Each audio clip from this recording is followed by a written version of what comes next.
Howdy, folks, and welcome to Saddle and Sixskin.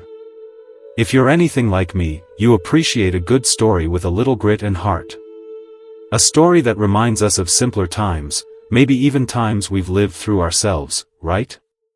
Well, settle in, because today we've got one that might just hit you right where you live.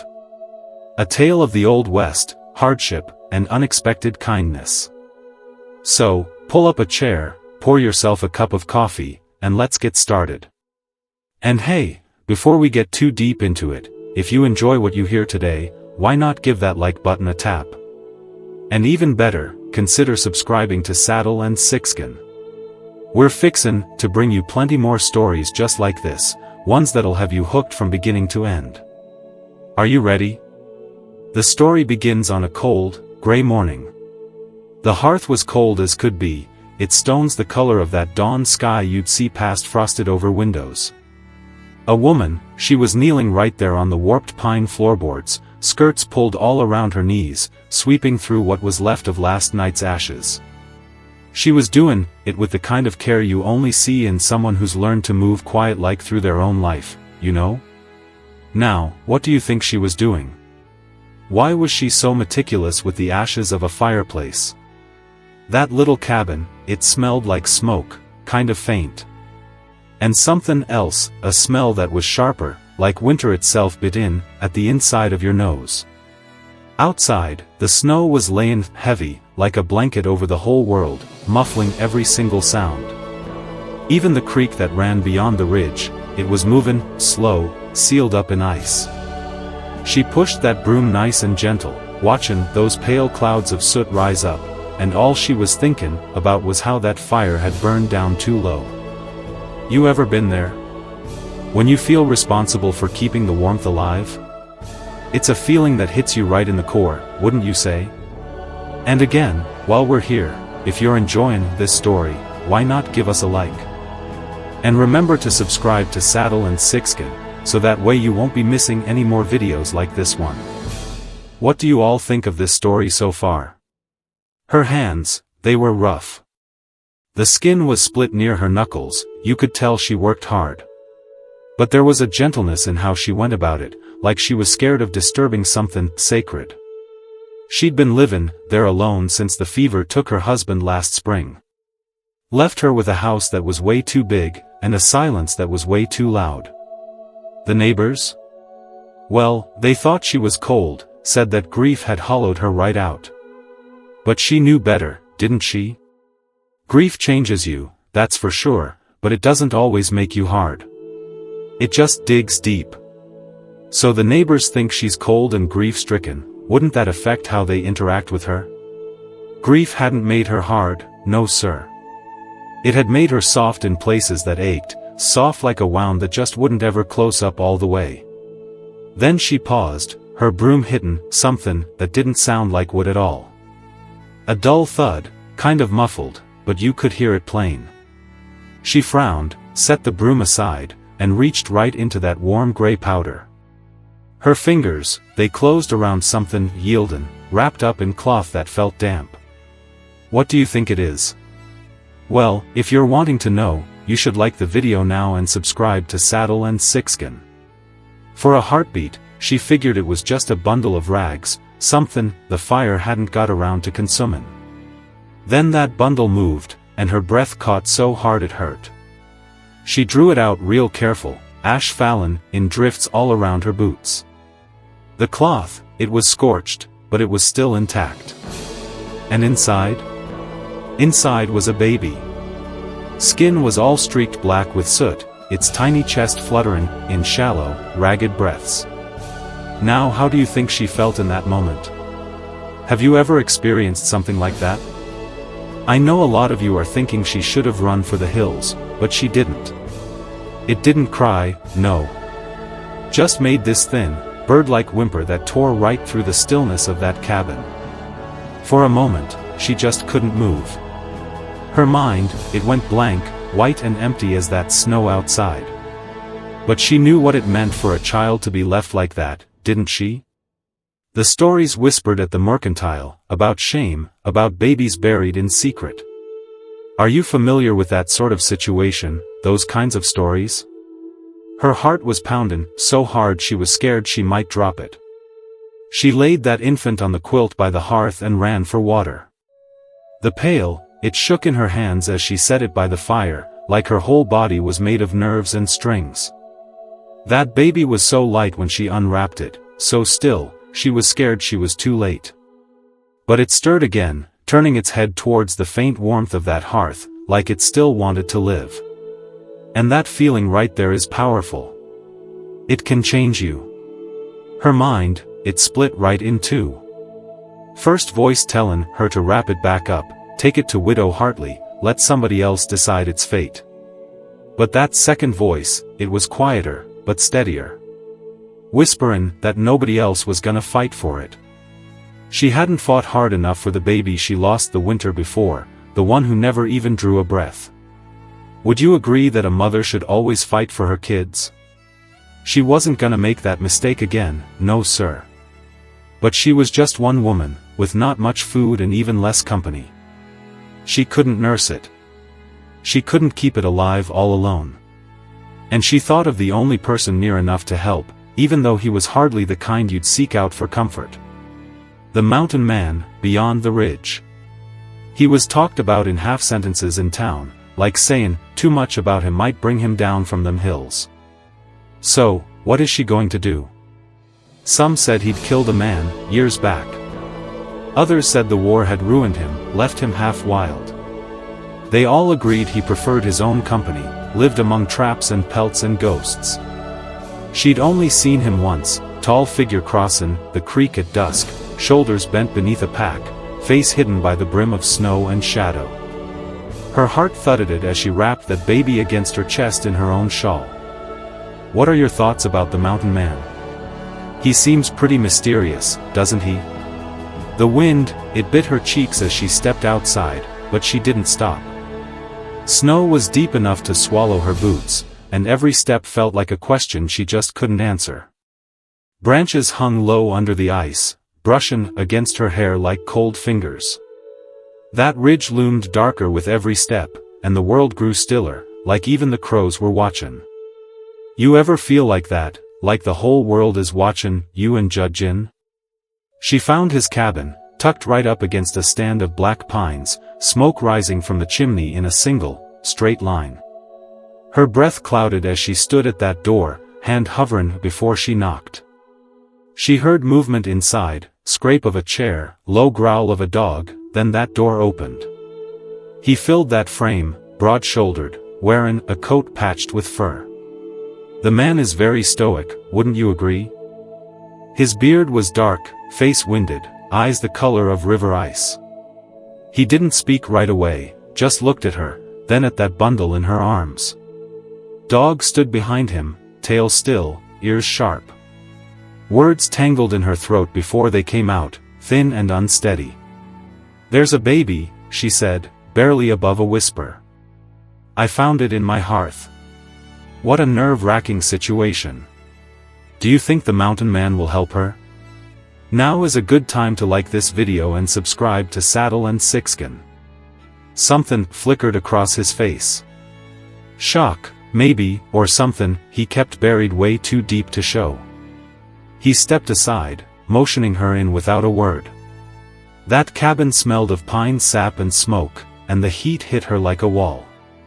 He took that bundle from her, his big hands impossibly gentle as he unwrapped it. His expression changed as he looked down at that infant, softened in a way that startled her. What are you thinking about his reaction? Are you surprised? He didn't ask whose child it was, or why it had been left there. Instead, he went to the fire, fed it till those flames leapt up, then held that baby close to the heat. She watched him rub its tiny arms with careful, steady motions, murmuring words so low she could barely hear. After a long, still moment, that baby let out a weak cry. Relief crashed over her so hard she had to grip the back of a chair. He glanced at her then, something unreadable in his pale eyes. "You'll need to keep it warm," he said, voice low and rough, like he wasn't used to speaking, and fed. Her chest ached with the weight of what she had done, what she had brought there. This is quite the situation. Do you think she made the right decision? The cabin felt too small, the air too thick. She didn't know what that man might want from her, or what they'd do when the sun rose and the world outside remembered them. That baby whimpered again, and that mountain man's face turned toward the sound, softened into something she had never expected to see. It wasn't just that child's life that had been pulled from those ashes. Something had been stirred in him, too. Something that made that cabin feel less like a place of exile, and more like the first fragile edge of a beginning. The cabin was quiet, just that fire, a low murmur that seemed to breathe with him. She sat on the edge of a stool, shawl still clutched around her shoulders, watching the man across the room. The mountain man seems to be very touched by the baby. Have you ever seen a hardened man soften like that? He crouched by the hearth, sleeves rolled to his elbows, his scarred hands moving with a precision that seemed out of place in so rugged a man. He was warming a strip of cloth to swaddle that baby anew, his face carved into concentration. It was the first time she'd seen him so close, and she just couldn't stop staring. He truly cares for the baby, doesn't he? His hair was black, but shot with threads of early silver, like the mountains had marked him. His shoulders were wide, filling up that cabin space, but his presence was quieter than she'd expected. Not a storm, but a steadying weight. He set that baby back into her arms once that fire had dried the swaddling. Now you know what this story is all about. Like this video, and subscribe to Saddle and Sixskin for more videos just like this. That infant's tiny face was less gray now, streaks of soot and life. She cradled it against her chest, feeling its fragile heat against her ribs. When she glanced up, that man was watching her, not boldly, but like he was measuring the moment, deciding something he would never say aloud. He rose without a word, and crossed to a shelf near the door. That man is so mysterious, it's hard to tell what he's thinking. The dog padded after him, claws clicking against that plank floor. He took down a jar of goat's milk, small ragged tin cup, and began to pour with slow, steady hands. The sight of it sent a strange heat through her chest. He lived far from town, traded rarely. Yet here he was, prepared to feed a child, like he'd done it before. When he handed her that cup, their fingers brushed.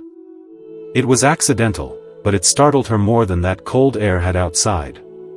His hands were calloused, his palm lined with dirt, but his touch was careful, a little hesitant.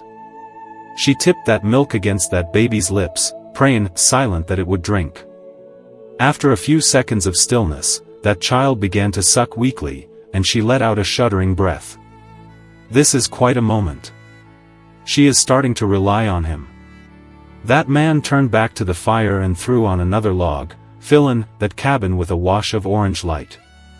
In its glow, she noticed the other details of his home. Racks of drying herbs, pelts stacked in a corner, long rifle hung above the door, a single chair, a bed built against the far wall with one blanket. It was a cabin made for survival, not comfort, but it felt strangely safer than her own house at that moment. He built this cabin for a specific purpose. What could that be? When he finally spoke, his voice was low, rough from disuse. You found it in the hearth? She nodded, unable to meet his eyes, in the ashes. It was still breathing. He said nothing for a long time, only stirred that fire with the iron poker. That silence stretched until she was scared she might shatter beneath it. Then he said, someone meant for it not to be. The words were flat, not cruel, just true. They struck her harder than any accusation. She tightened her hold on that child, like she could shield it from the Mayanin. You think I should have left it there, she said softly.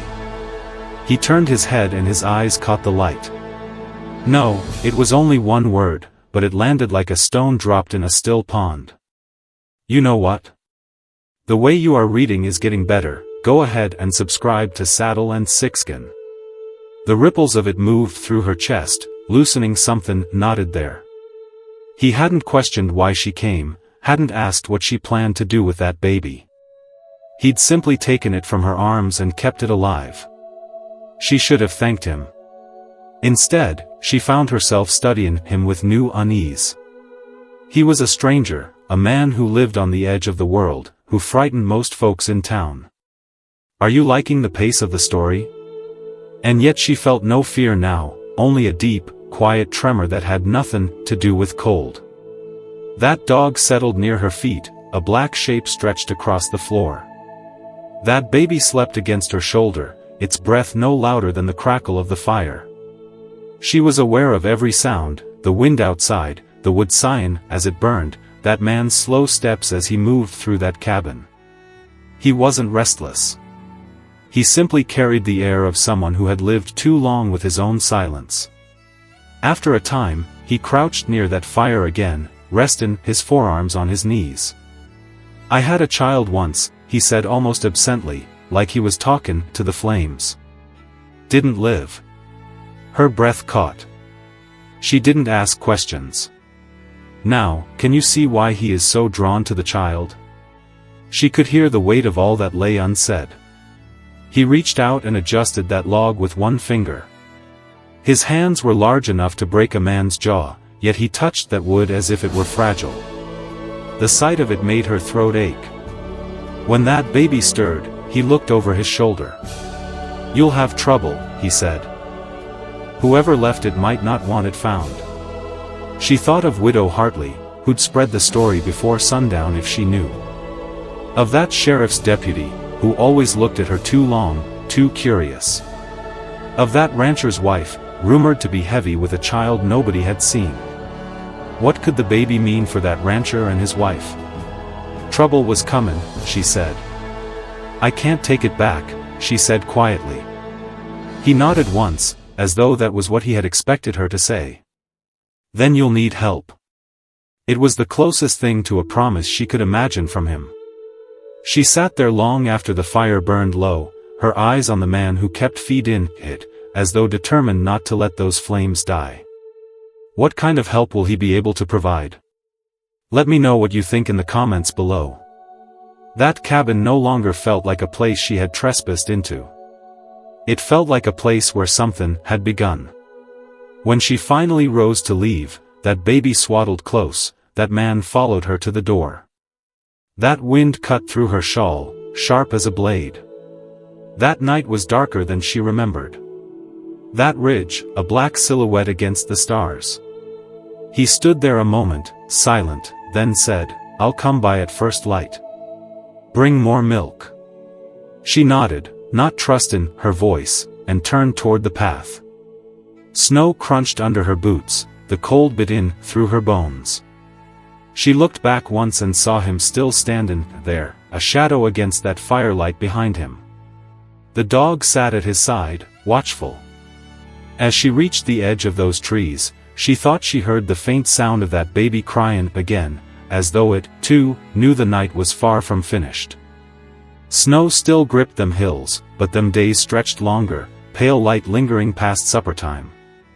She rose each morning to the sound of that baby's thin cries, to the smell of smoke curling from her own chimney, and more often than not, the crunch of boots outside. He's a man of his word. What do you think he will do next? Don't be shy, write that comment now.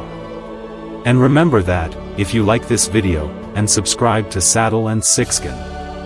He never knocked, only entered as though that ridge itself had sent him.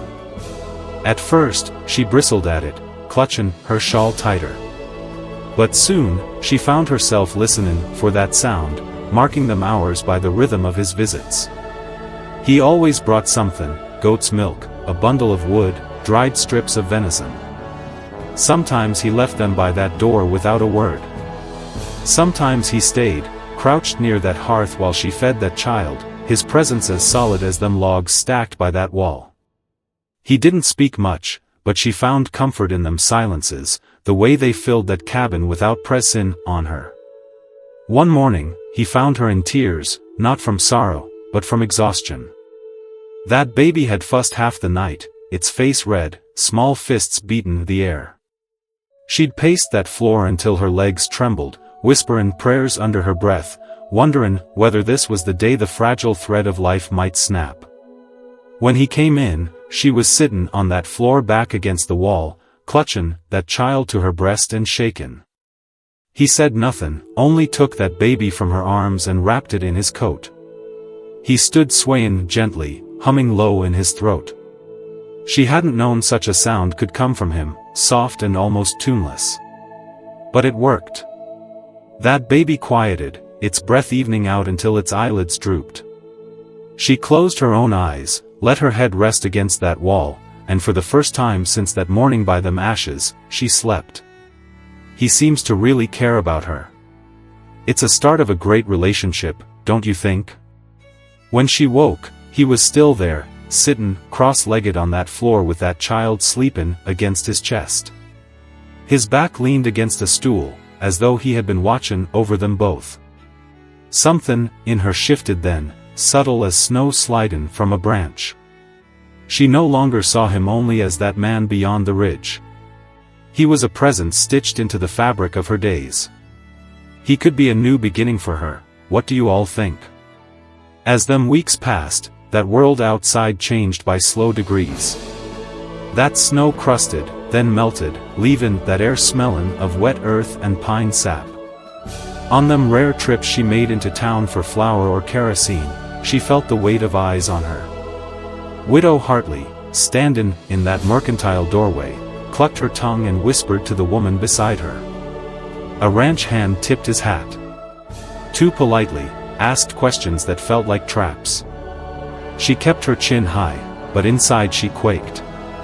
One afternoon, as she and that mountain man sat by the fire cutting strips of cloth into rags, she found her voice enough to speak of it. "They're talkin'," she said, starin' at the knife in her hand. "Are you surprised about this? The people love to gossip.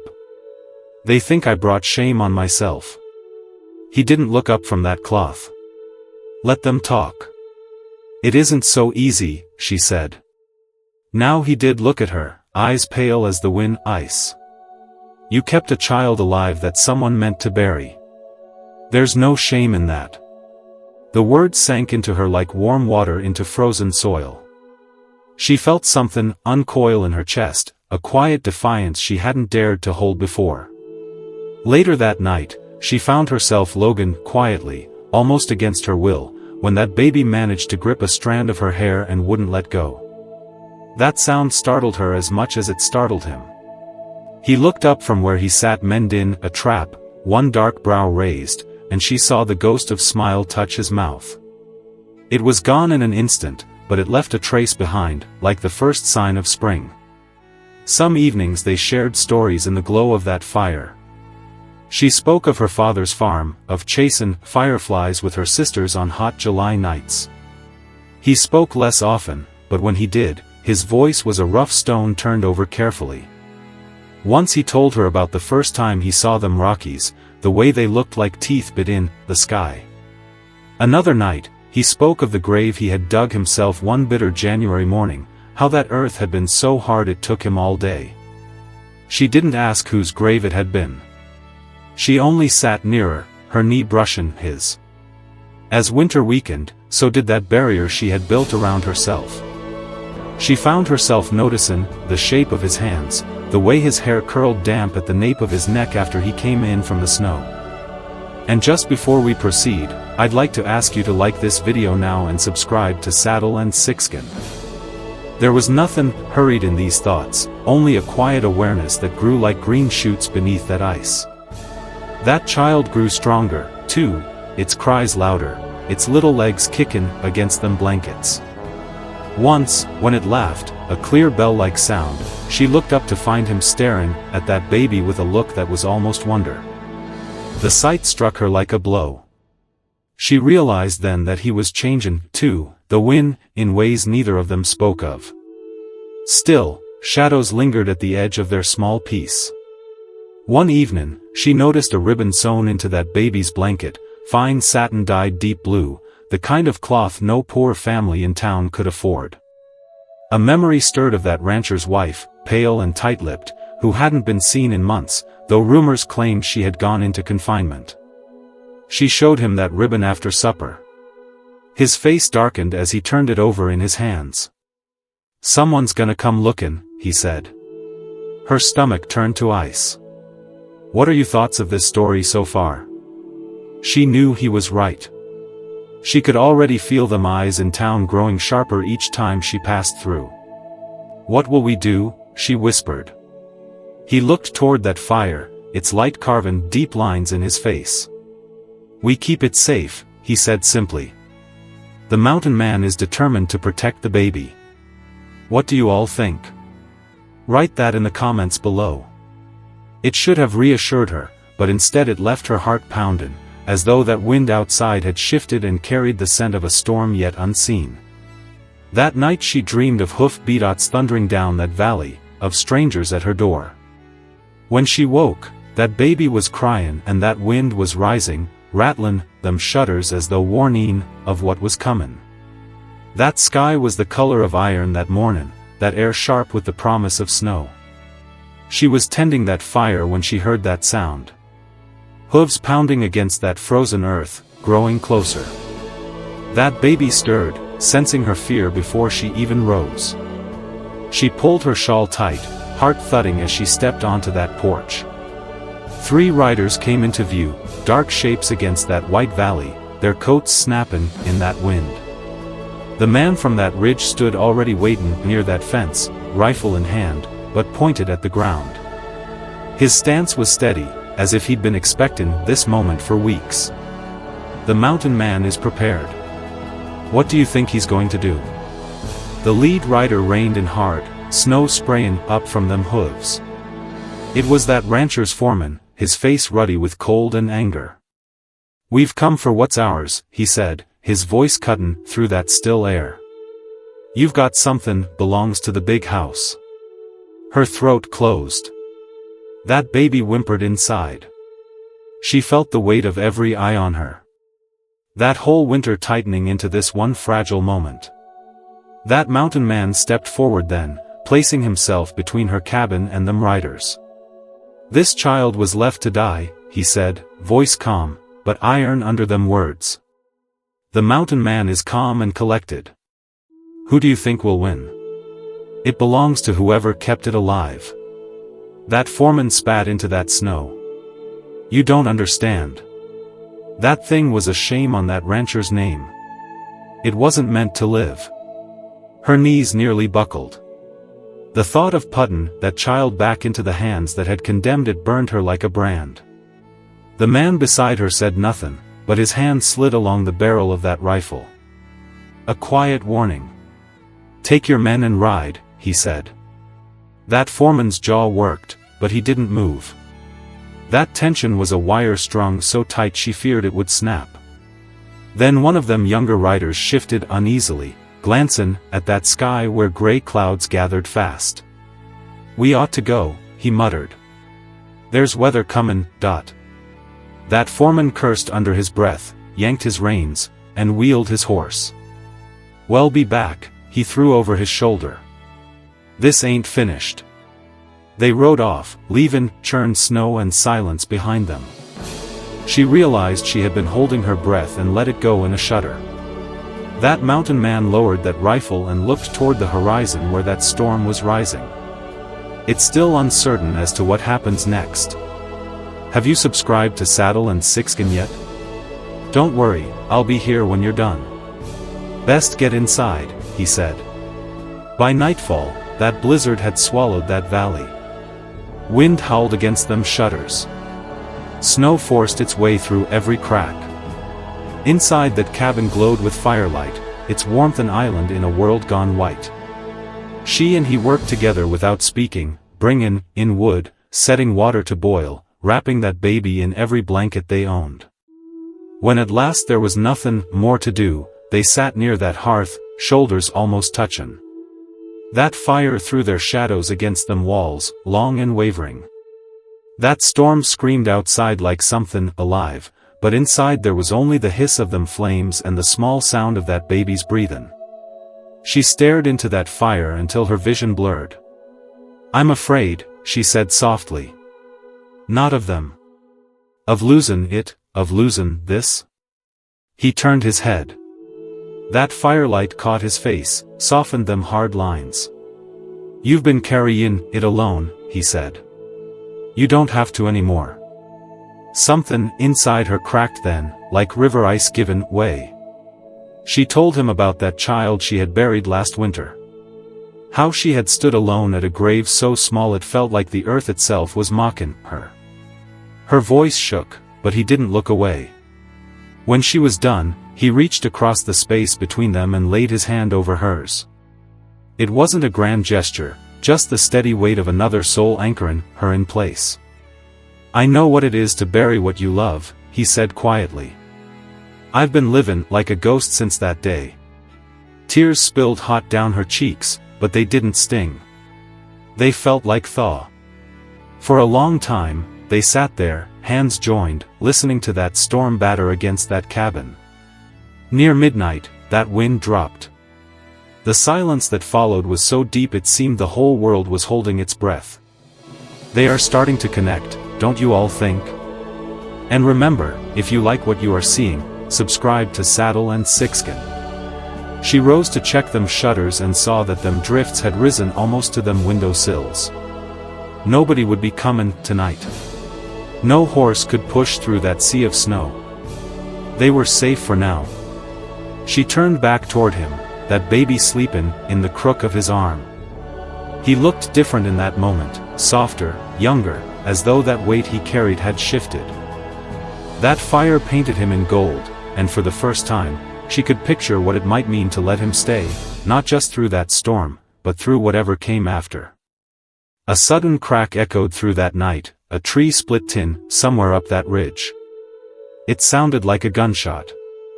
She flinched, her heart leaping. That mountain man was already on his feet, setting that baby in her arms. His face was calm, but his eyes were alert. Stay by the fire, he said. She wanted to ask where he was going, but them words caught. Outside, that wind began to rise again, carrying with it a sound that wasn't just that storm. Hoof beatots, distant, but comin' closer through that dark, them snows melted slowly, revealing them bones of the land beneath. Mud ran in rivulets down that hill, and them first green shoots pierced through that earth like shy promises. She woke to birdsong one morning, that baby babbling by that hearth, its fists full of air, as though grappin' that light itself. Now, do you want to see what happens next?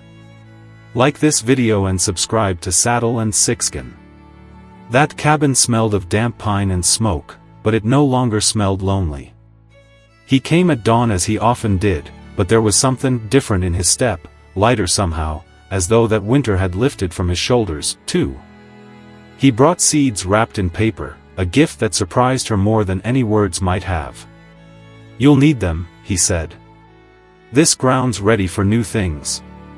Together, they turned that soil behind that cabin, their hands dirty, their laughter soft as spring rain. She hadn't realized until then how much she had begun to count on his presence, not just as protection, but as part of the rhythm of living. That baby crawled near that porch, squealing whenever a breeze ruffled its hair. Each sound of joy seemed to stitch another torn place in her heart. But that shadow of that winter hadn't fully passed. Late one afternoon, as that sky turned the color of pewter, riders appeared again on the far side of that creek. This time there were only two, and their approach was slower, cautious, as though even they were not sure of their errand. The rancher is back, what could he be doing this time? That rancher's foreman dismounted, his face drawn, no longer blazing with fury. That rancher's wife sent me, he said, removing his hat. She says to let it be. She don't want to see it. She don't want no one to talk of it again. Relief and sorrow tangled in her chest until she couldn't tell one from the other. She nodded, unable to speak. The man beside her gave only the smallest tilt of his head, and that foreman turned and rode away without another word. When they were gone, she sat on them steps, staring at that valley where the last of that snow lay in streaks like forgotten grief. He came and sat beside her, his arm brushing hers, and for a long moment neither of them spoke. "I thought I'd feel lighter," she whispered. "You are lighter," he said gently. "But carrying something so long leaves its shape on you."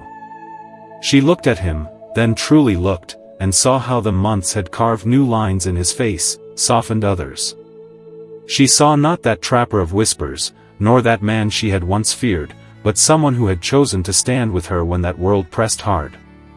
The fire inside her stirred, steady and warm. Inside, that baby laughed, banging a wooden spoon against that floor. He smiled faintly, rose, and went to lift it into his arms. She watched him from the doorway, the golden light of that hearth spilling over them both, and realized she had not only kept that child alive, she had brought him back to life, too. Now, if you like this video and subscribe to Saddle and Sixskin. When he turned to her, that baby balanced against his shoulder, his eyes were no longer distant. There was a question in them, unspoken but clear, and she felt her breath catch. She stepped closer, so near she could smell the wood smoke on his coat, the clean, sharp scent of that pine still clinging to him. Maybe it was that season or that soft green of them hills, or simply the long hunger for belonging finally breaking open. But she reached out and placed her hand on his chest. Beneath her palm, his heart beat steady and strong. He covered her hand with his rough thumb brushing over her knuckles. That baby cooed as if blessing that moment. Outside, that wind carried the first warm breath of spring through that valley, rustling them new leaves. Inside, that fire roared higher, throwing sparks into that air like stars. For the first time, she felt no fear of what might come. She knew only that they had all survived that long winter, and the future was no longer something to dread. Somewhere beyond them hills, thunder rumbled. Not a storm this time, but the sound of that earth waken. She smiled, and he smiled back, and it felt like the beginning of something that would carry them through every season to come. So, what do you all think of the story? Do you agree that the future for the two is bright? Be sure to tell me your opinion in the comments below. This is Saddle and Sixskin, signing off.